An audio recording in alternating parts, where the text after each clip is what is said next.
Después, la Edad Media.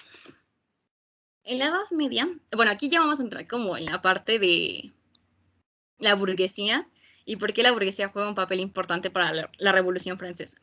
Entonces, en la Edad Media, pues seguían el feudalismo, el cual pues era un sistema de producción en el que había señores feudos, había siervos. Los siervos pues servían al señor feudal a cambio de protección y de tierras y de comida y así. Entonces, pues teníamos en el primer estamento o en el primer estado la nobleza en la punta de la pirámide. O sea, eran todos los nobles y los reyes. Y los señores feudales, me parece. Y ya después estaba pues el segundo estado, que era la iglesia. Y pues lo mismo, estaban todos los, no sé, los papas, los curas y así.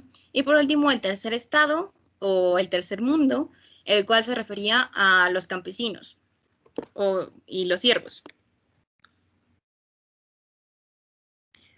Ok, en esta etapa, en esta edad moderna, surge algo que se conoce como el liberalismo. El liberalismo es una corriente que propone John Locke y esta se opone al absolutismo, porque como les decía, o sea, no había de otra. O trabajabas, o sea, siempre ha habido de una sola. O trabajas para ganarte la vida o te mueres. Entonces, lo que hacía el liberalismo es justamente oponerse a ese absolutismo que tenían los reyes o los monarcas. Y busca que los hombres tengan el derecho a la libertad porque proponen que es un derecho natural y que en realidad todos los hombres somos iguales, entonces no debería haber una distinción de clases sociales y sobre todo que el poder debería provenir del pueblo. Este liberalismo senta las bases de la Ilustración, que también es un movimiento intelectual muy importante para que empiece la Revolución Francesa. Entonces, como les decía, cuando surge la burguesía, que es una clase social media, nos referimos a la burguesía, todos aquellos que son pues comerciantes o artesanos, básicamente que tienen buenos ingresos o que generan ingresos, pero que también tienen bienes. Y la mayoría tenía acceso a la educación, entonces eran como una clase social acomodada. Y una cosa que promovió la burguesía, o lo que hizo que la burguesía surgiera, es el mercantilismo. Bueno, aquí hay algo importante.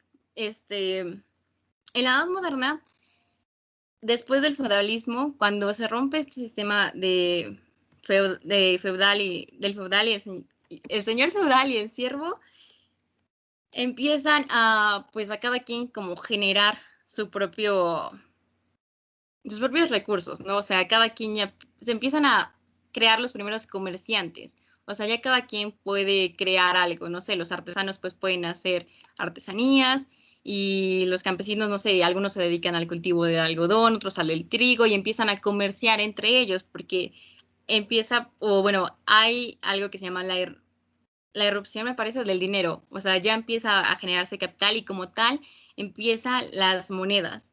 Así que esto es lo que permite que el capitalismo, o lo que se conoce como el capitalismo primitivo, comience a surgir. Entonces, en este capitalismo primitivo, pues no varía mucho del sistema actual, en el sentido en el que es capital o que para conseguir las cosas las tienes que comprar. Así que el mercantilismo fue básicamente eso. Empiezan a haber, pues, plazas públicas en donde cada persona va a ofrecer y a vender los productos que tiene. Y este mercantilismo es el que favorece que se cree la burguesía. Después viene la etapa de la Ilustración. También se le conoce como el siglo de las luces, porque justamente les decía que en la Edad Media el oscurantismo o esa doctrina ciega hacia Dios hacía que la humanidad estuviera en tinieblas. Entonces se propone que la Ilustración o este siglo de las luces ilumina al hombre a través de la razón. Entonces, la Ilustración toma como base algunas ideas liberalistas, como la parte de que todos deben gozar de la libertad y de que todos somos iguales, pero sobre todo pone a la razón en el centro de las cosas y piensa que a través del conocimiento científico y a través de las reformas de la educación, la humanidad tiene pues las bases para desarrollarse, ¿no? O sea, la idea es que el ser humano deje atrás la ignorancia para poder llegar a un mundo mejor. Entonces, el movimiento empieza a mediados del siglo XVIII, en 1715, y otra cosa o un suceso que se recupera de esto es la creación de la enciclopedia. También se le conoce, creo que como el siglo de la enciclopedia, algo así, pero justamente se crea la enciclopedia para reunir todo el conocimiento de la humanidad. Y los principales pensadores son Montesquieu, Rousseau, Voltaire, Diderot y Robespierre. Entonces, ellos proponen pues diversas teorías en las cuales intentan que, bueno, es que como les decía, los burgueses al ser una clase acomodada y al tener acceso a la educación, pues rápidamente empiezan a difundirse estas ideas porque, pues, o sea, como la imagen lo muestra, era muy común hacer reuniones entre intelectuales y entonces ir como de compartiendo posturas y, o sea, básicamente sus reuniones consistían en eso, o sea, en vez de contarse chismecitos, como que contaban más que nada, no sé, como que eran los mamadores de la época, ¿saben? Entonces, mmm, ellos son como la parte de la sociedad que rápidamente acuña el término de la ilustración y que más que nada está muy a favor de que se implemente, ¿no? O sea, empiezan realmente a concebir estas ideas como el motor que va a llevar a la sociedad a un mundo mejor. Sobre todo porque esto parte en Francia y para ese momento empiezan los primeros matices de la Revolución Francesa. Y bueno, pues hay tres como estatutos que busca la Revolución Francesa, que es libertad, égalité, igualdad, y por último, fraternidad. Entonces, bajo estos criterios, se busca unificar el pueblo francés, partiendo de que pues necesitaban abolir la monarquía para que fueran libres, que haya igualdad entre las clases y sobre todo, pues que todos eran hermanos, ¿no? Entonces, retomar ese concepto de fraternidad para llegar al bien del pueblo. Como tal, la Revolución Francesa empieza así por las ideas ilustradas, porque igual empiezan como a hacerse estas reuniones en las que se comparten ideas y se difunden y entonces como que ya toda Francia sabe qué es la ilustración. Y para este momento, Francia se halla en una crisis económica, porque pues Francia les había declarado la guerra a Inglaterra y España, porque perdón, esto va más adelante, perdón. Bueno, Francia se hallaba en una crisis económica porque sí estaba en guerra, porque acababa de terminar la guerra de los 7 años. Entonces, en esa guerra de los 7 años, pues se quedan pobres porque todo el dinero que tenían lo destinan a armas, armamento, a cañones y toda esta cosa. Entonces, lo que hace el rey es aumentar los impuestos, lo cual provoca el descontento social. Para colmo, el invierno pasado, pues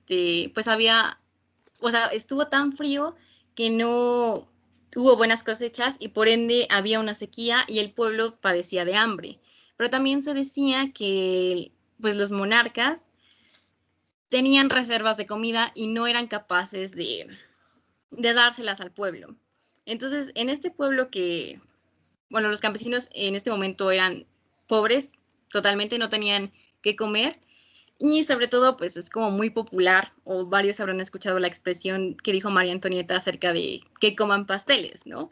Entonces, como que eso despertó aún más el odio del pueblo. No se sabe si esta frase es cierta o no, pero se le atribuye a María Antonieta. Y sobre todo, el pueblo ya se la traía en contra de María Antonieta porque dicen que en el primer año de reinado ella gastó muchísimas cosas Y entonces el pueblo, en vez de ver que haya una mejora, nada más veían como sus impuestos, o sea, porque el dinero de los reyes salía de los impuestos de los campesinos, pues nada más se derrochaban. Entonces, el suceso que marca como tal el inicio de la Revolución Francesa es la toma de la Bastilla. La Bastilla era una cárcel para presos políticos, o sea, todas las personas que estaban en contra del rey iban a parar ahí. Entonces, la Bastilla estaba custodiada por militares y lo que pasa es que pues ya el pueblo cansado decide arremeter en contra de la Bastilla, porque o sea, la Bastilla representa el poderío del rey. Si, porque les decía, o sea, si tú conspirabas en contra del rey, pues te ibas a la cárcel. Y entonces, retomar la Bastilla o que el pueblo retomara la Bastilla era algo muy simbólico, porque eso quería decir que al final de cuentas el rey no era tan poderoso como parecía. Así que un grupo de personas, un grupo de franceses, hace eso. Va a la Bastilla, pero no es solo un grupo como de 20 personas, ¿no? O sea, eran como 1000 o más y la rodean. Entonces, pues los militares comienzan a defenderla, pero también los militares, algunos se unen al pueblo porque también están cansados de todas estas injusticias de parte de los reyes. Y como los militares conocían perfectamente la estructura del lugar, lo que hacen es infiltrar a estos rebeldes y logran tomar la Bastilla.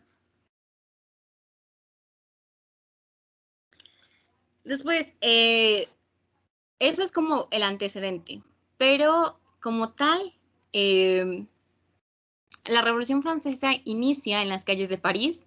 Un grupo de mujeres empieza a protestar porque no hay nada para comer. O sea, su familia no tiene nada para comer, sus hijos no tienen nada para comer, ellas mismas no tienen nada para comer. Y lo que buscan es reclamarle al rey, ¿no? Que el rey compartiera parte de sus riquezas y de sus reservas con el pueblo. Así que empiezan a manifestarse en las calles y poco a poco otras personas se les unen. La tumulta se vuelve tan grande que deciden marchar hacia el Palacio de Versalles.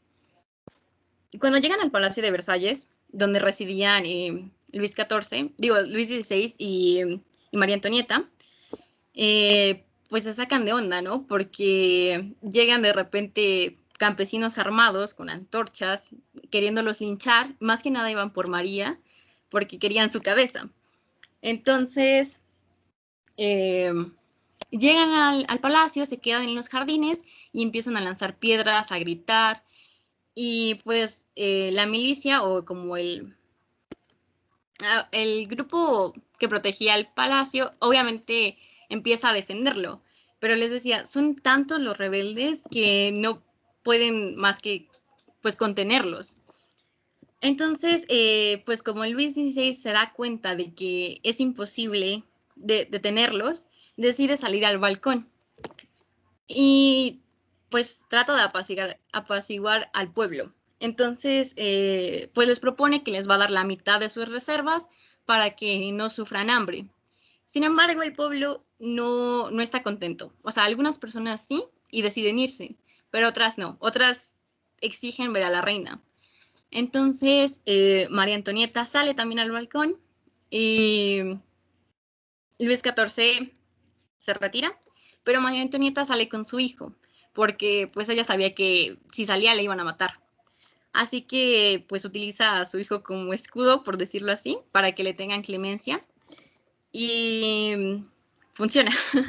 Así que al final, pues después de que la insultan y todo, Luis XVI les dice que los va a acompañar, que se va a dar cuenta de cómo está la situación en París, en las calles, que quiere convivir con el pueblo para generar un acercamiento. Esto es como una estrategia política para apaciguarlos. Entonces, Luis XVI es tomado como rehén y esa es la última vez que él ve el Palacio de Versalles y a su familia. Entonces, una vez que Luis XVI es un rehén, la élite de estos rebeldes decide instaurar una república. Entonces, lo que se pretende en esta república es que ya no haya clases sociales, porque ya no existía un rey. Y pues es básicamente el concepto de república actual que tenemos, ¿no? Hay votaciones, hay un congreso, hay un parlamento que es el que toma las decisiones. O sea, ya el poder ya no se centra en una sola figura, sino que son varias. En esta república empiezan como los pensadores más radicales y comienza lo que se conoce como el reinado del terror. En este reinado del terror, lo primero que acontece es pues que le cortan la cabeza a Luis XVI. Entonces, pues ahora oficialmente ya no hay un monarca y a los 2 años María Antonieta corre con la misma suerte y la mayoría de los nobles terminan pasando por la guillotina. También otra cosa es que empezó una fuerte represión. Todo aquel que se opusiera a la república lo mandaban a la guillotina. Por eso es que es el reinado del terror, porque hubo muchos asesinatos y todos los asesinatos eran públicos.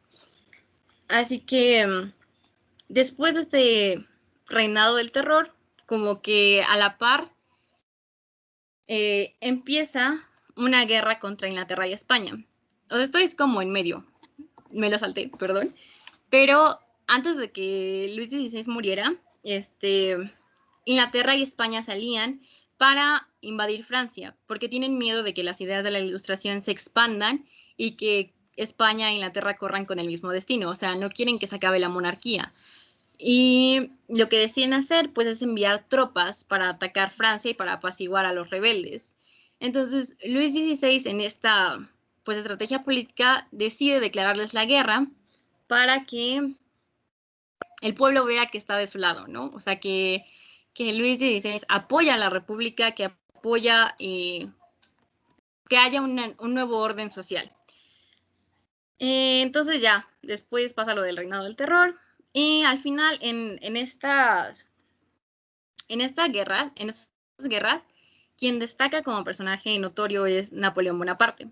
Napoleón Bonaparte pues fue un estratega militar, se considera uno de los mejores estrategas militares de la historia y pues era tan bueno porque había tenido una formación desde pequeño, o sea, desde los 17 años él había entrado al colegio militar y me parece que a los 19 ya había alcanzado como el rango de sargento o no sé, o sea, era muy chido y lo demostraba constantemente en batalla.